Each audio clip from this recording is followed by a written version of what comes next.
People are convicted of horrible and terrible crimes every single day. We assume that once a criminal is caught, the justice system will take care of the problem. However, this isn't always the case. Serial killers, brutal murderers, and other terrifying prisoners can be released early based on numerous circumstances. So what does that mean for us? Well, these killers aren't spending the rest of their days behind bars. Instead, they've actually been set free to live along, us, our families and friends. So the awful people on this list are not serving time behind bars anymore. They are freely living in society like the rest of us, probably looking for their next victim. So why are they among us? Well, how's it going, YouTube? I'm your host for this one, Landon Do Not Sing, and I am back. I've actually been away for, I think, a week now. I've been dealing with a lot of personal family things, and I'm not sure if I'm going to be able to film a lot of videos these upcoming weeks, but I'm here to do my best. I love filming and I love you guys, so I'm going to try my best to film as much as I can outside of the things that I've been dealing with. It's been a pretty tough year, and I just want to say thank you guys so much for all the support.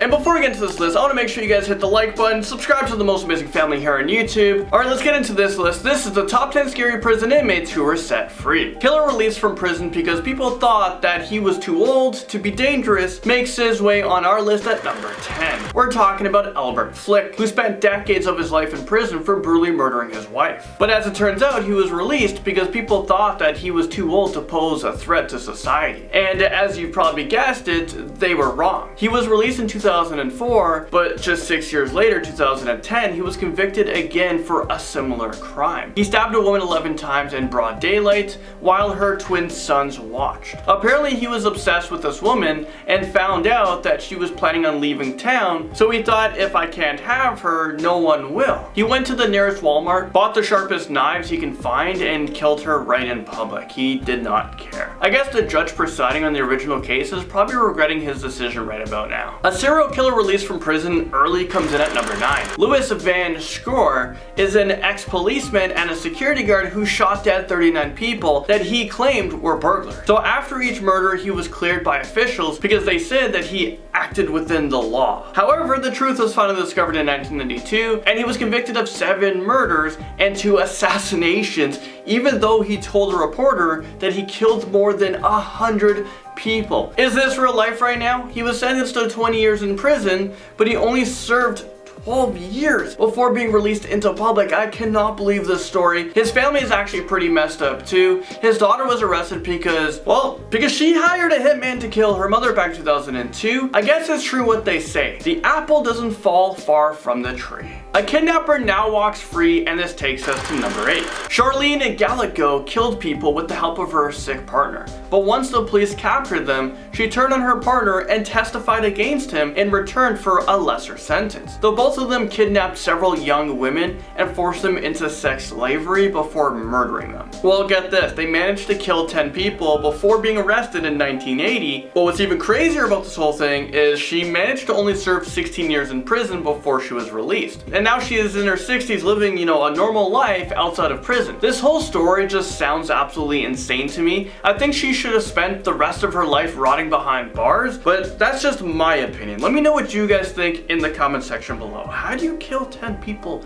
and serve just 16 years? That's under 2 years per person. We have the escape artist. NIKITA FOUGANTHINE is a Swedish serial killer who could be lurking outside of your house right now. Go check. Okay, not really, but maybe. He killed 3 people in 1988, and he received a life sentence for his crimes. His prison sentence was short-lived when he escaped from prison in 1994. During his freedom, he held a teacher hostage, but was recaptured by police. Afterwards, he somehow managed to escape prison not once, not twice, but 3 times. Okay, seriously, what prison was he being held at? Because it sounds like they don't have, metal bars or cells. I mean, it sounds pretty escapable. Anyways, in 2011, he managed to escape again, but this time, he has not been caught. So this serial killer is just out there on the loose, and no one has any idea where he might be. So yeah, maybe I'm not joking. I would for sure lock your doors right now. A Canadian serial killer brings us to number 6. KARLA HOMOLKA and her psychotic husband assaulted and murdered multiple women, including her very own sister. They were arrested in 1993, where her husband received life in prison, but she was able to strike up a plea bargain. She told investigators that she was an unwilling accomplice accomplice to the murders, and she was forced to do it. She agreed to plead guilty in exchange for a 12-year prison sentence of manslaughter. The deal went through, but later on, videotapes of the crime surfaced, and they showed that she was more of an active participant than she had claimed. But it was too late. She was released from prison in 2005, and now this convicted serial killer and rapist is living in Canada as a free woman with her kids, and get this, she even volunteers at their school where she supervises their class field trips. I mean, do people know about her? Next up on our list, and at number 5, we have a cannibalistic killer. I know what you guys must be thinking. How the heck did we manage to release a convicted cannibal serial killer back into society? Well, to be honest with you guys, I have no idea. I mean, what compelled us to do that? SAGAWA shot a woman to death and then decided to eat her meat because he believed that it would bring him extra strength. You know what? I hear chicken and pork do the same thing. You don't need to go killing people for protein. As soon as he was arrested, he was transferred to a mental hospital, but he was released just 5 years later because they declared him sane. I'm pretty sure he is the opposite of sane.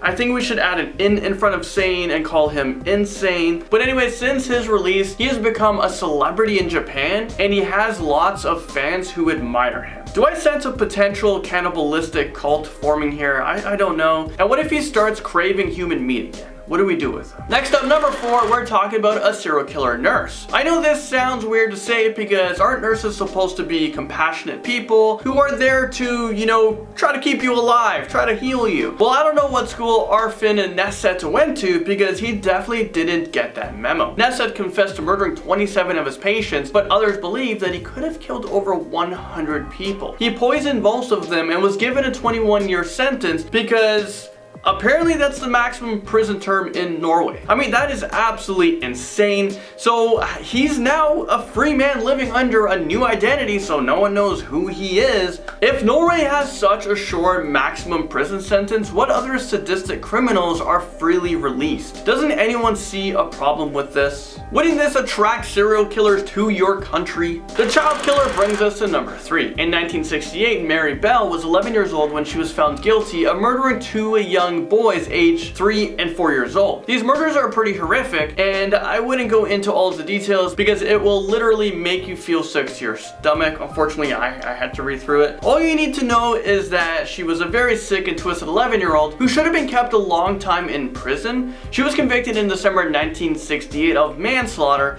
but she was released 12 years later. Yeah, that's right, just 12 years later. And as a condition of her release, she was given a new name and a court order to forbid anyone from exposing her identity. What happens if you do? Would you go to jail, and would your jail sentence be longer than someone who murdered someone? So no one knows where she is today or what she's been doing since her release. Is it just me, or is there something chilling about a freed serial killer under a new identity? She could literally be anywhere at any time. Sorry, I thought I might have saw something. One of the scariest serial killers makes it onto our list at number 2. We have Pedro Lopez, who has a ton of blood on his hands. He is responsible for murdering hundreds of women across Colombia, Ecuador, and Peru. He was sentenced for killing 110 little girls, but he actually confessed to killing more than 300 girls across South America. Police arrested him in 1980, but Lopez managed to only spend 14 years in prison. I mean, is this real life right now? I have to say it again. He was released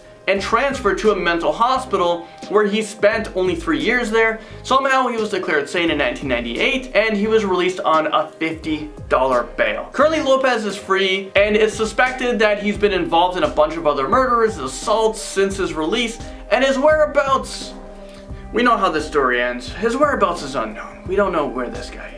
Metal Fang tops our list in at number 1. I mean, how do you beat that last guy? Nikolai, I'm not even going to attempt to pronounce his last name. Well, he is a cannibal killer who murdered and ate the remains of at least 7 women. Although this number could be as high as 50, he was given the nickname Metal Fang, and that's because he replaced his own teeth with white wire metal teeth. Thankfully, he was caught in 1980, but he somehow managed to escape prison in 1989, just 9 years after. He probably used his metal teeth to to, you know, chew his way through the bars, probably a first ever. Eventually he was recaptured, but he was released from prison 10 years later because of his psychological evaluation. I'm not an expert here, but I'm pretty sure a guy who ripped out all of his teeth and ate human flesh isn't the most stable guy. You know, this is a guy I wouldn't hire. I think he should stay behind bars and be served a vegan diet, but as it turns out, he is out in public, probably buying some seasoning and spices for his next victim. I mean meal, for his next meal. Well, there you guys have it. I'm so glad that I'm able to come back and film videos for you guys. Thank you so much for watching this, and I will see you guys hopefully very soon.